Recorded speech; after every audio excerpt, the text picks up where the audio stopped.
Hi there guys, it's Eastwood for Life Fan here, back with another update video. And yeah, a little bit late. This is the movies pickups update for the month of June 2023. It's not a big update, so we'll just get to the update, which I've received and picked up one DVD, some Blu-rays and some 4K movie titles. The first one is a DVD which was sent to us by Mike's DVD and Blu-ray collection, Dake Films, and he threw this 1960s World War II movie in a trade package that he sent to us. This one starring William Holden and Cliff Robertson, The Devils Brigade, based on a novel which came out a couple of years earlier.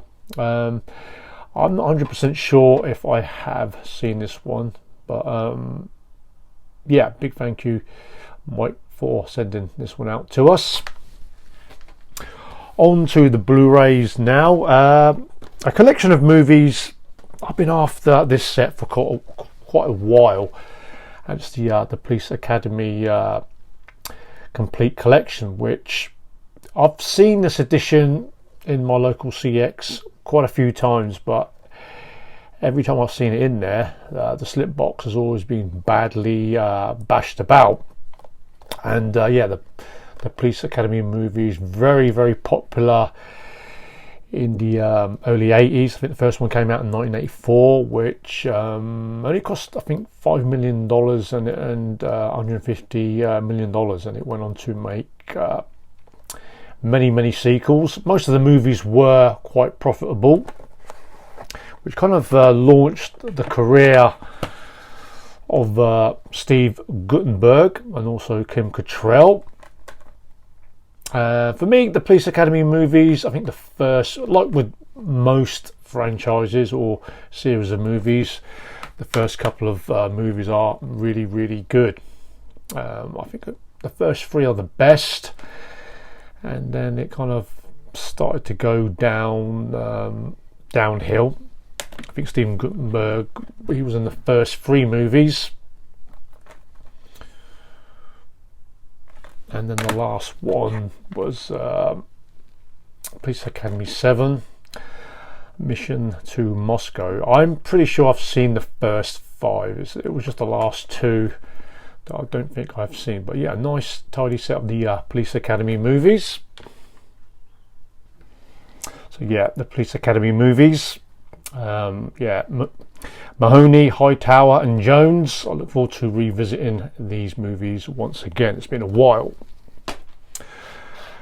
Some cheap CEX pickups, some action movies, WWE or WWF wrestler, WWE wrestler, Stone Cold Steve Austin. I think this was one of his first, I think it's the first movie that he starred in, his first kind of major role, The Condemned, with Vinnie Jones. They do like a British guy as a bad guy, and actually I didn't mind this one. Actually produced by WWE Films. I mean, Austin, he's no Dwayne "The Rock" Johnson, but he was okay, and it's just a shame that his career in action movies didn't sort of last very long. I mean, he has appeared in a few movies since, but not a long career, and I think he's kind of still doing plenty of work for WWE. Yeah, The Condemned.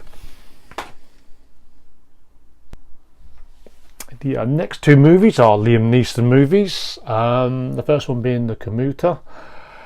I actually prefer Liam Neeson in his kind of more acting roles rather than his kind of action movie roles that he tends to do now. But this one, actually, I was surprised how good the cast is in this movie. Vera Farmiga, Patrick Wilson, and also Jonathan Banks, as well as Sam Neill in this movie. And this one did earn $120 million at the box office. So yeah, kind of Don't know why I haven't seen this one. I mean, I think the cover kind of probably put me off. It kind of looks quite a cheap sort of action movie, but yeah, I'll give this one a shot. And the next Liam Neeson movie is Cold Pursuit, which I think during this time, obviously, Liam Neeson did land himself in hot water with his remarks. But yeah, I mean, Liam Neeson, he is a very decent actor, and it's just a shame that he's kind of been put in just doing sort of action movies nowadays. Yeah, he's not really stretching his acting talents in movies like this. So yeah, Cold Pursuit.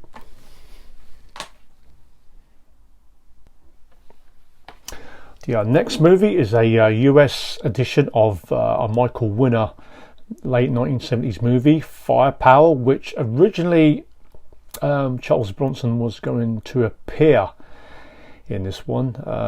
It's got quite a star-studded lineup. Sophia Loren, I think she commanded most of the budget. I think she was paid about $1 million to appear in this movie. Also O.J. Simpson and Eli Wallach. The last movie for Victor Mature. But yeah, James Coburn, I think he came in for this role, as I think Bronson was all set to do the movie, but he pulled out. It's a movie I've seen bits of, but not in full.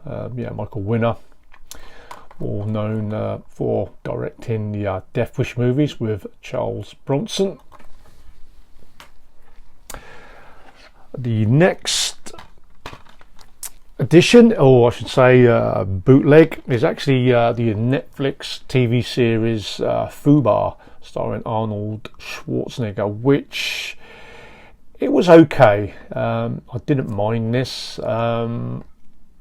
It's not as good as Tulsa King, but it is okay. I mean, they have signed up for season 2, where Arnie plays a kind of CIA operative who is just about to retire, and on his kind of last mission he discovers that his daughter is working for the CIA. The only problem I have with this is kind of like the forced humour, and the rest of the group or the team in the within the CIA that Arnie works with. Those characters I didn't really care for, but yeah, good ending, which kind of left it with kind of a good reason for a season 2.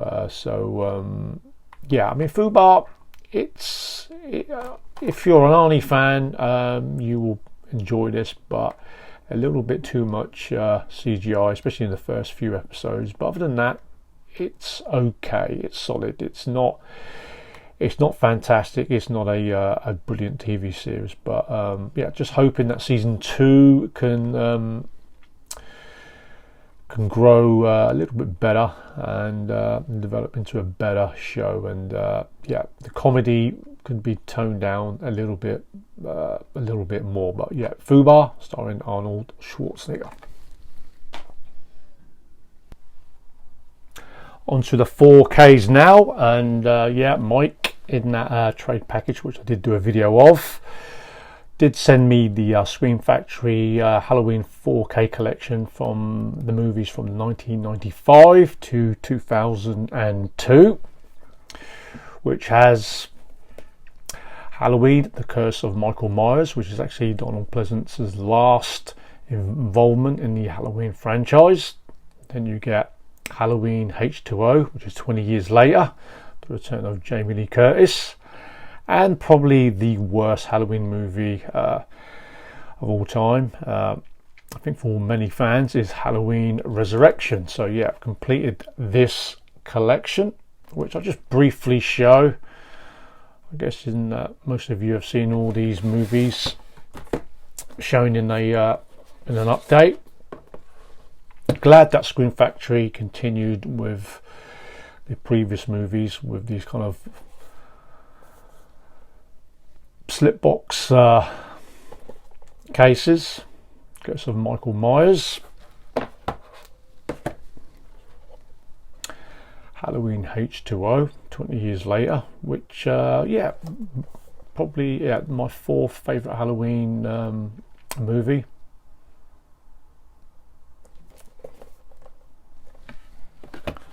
And this pile of crap, Halloween Resurrection.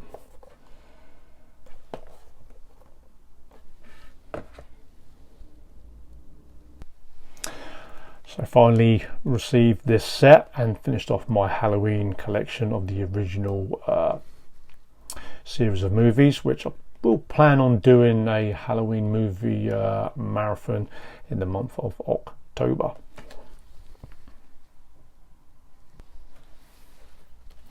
The next movie was actually sent to us by my good buddy Jeff at the 101 Ronson channel, and he sent us a copy of the German media book of Bloodsport, the late 1980s action classic starring Jean-Claude Van Damme, the muscles from Brussels. And actually, when these media book releases went on sale in Germany, they were selling fast. As with most of these German media books, you get several, I think it's normally 2 or 3 covers, and I think cover A got sold out. I'm pretty sure this is cover B, and since then we have now had a UK release announced, because there were people who were buying sort of multi copies of these and selling them on eBay and asking for a king's ransom. But yeah, early Jean-Claude Van Damme movie. This one I think was like his 3rd or 4th movie, his first starring role, where he plays a US Army captain who competes in a kind of like an underground martial arts tournament in Hong Kong. And it's been quite a while since I've seen this one. Also starring Bolo Young.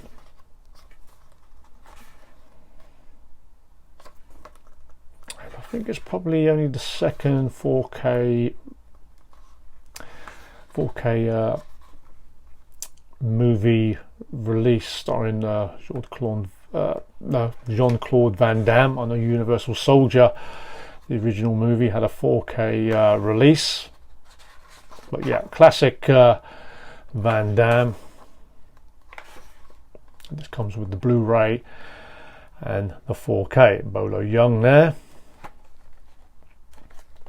So yeah, big thank you, Jeff, for sending out the German 4K media book of Bloodsport.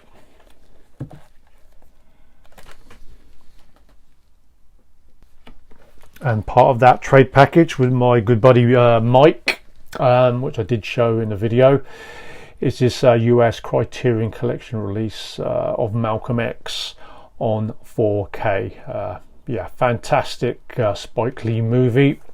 I think this movie, together with Do the Right Thing, are my favourite Spike Lee movies. Fantastic performance from Denzel Washington, and it's a 3-disc set. Comes in with the booklet. And it's a great movie.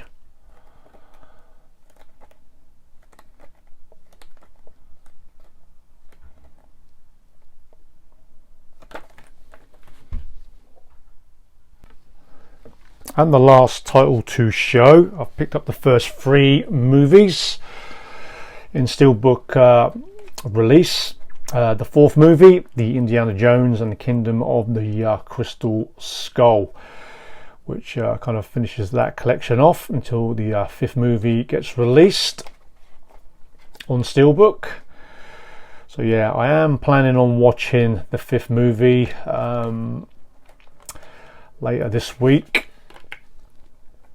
And yeah, by far the first 3 movies were the best ones and classics. But yeah, it's definitely going to be a sad watching the 5th movie, even though it's not had great reviews. But yeah, Indiana Jones, yeah, easily one of Harrison Ford's greatest characters that he's played in his career. So yeah, the fourth Indiana Jones movie, Indiana Jones and the Kingdom of the Crystal Skull. Yeah, guys, let me know what you think of the fifth movie, but no spoilers, as yeah, it's definitely going to be a sad watching an 80-year-old Harrison Ford playing Indiana Jones one last time. Anyway, guys, that is the update for June 2023. Stay healthy and well out there and keep on collecting. Till the next video, take care.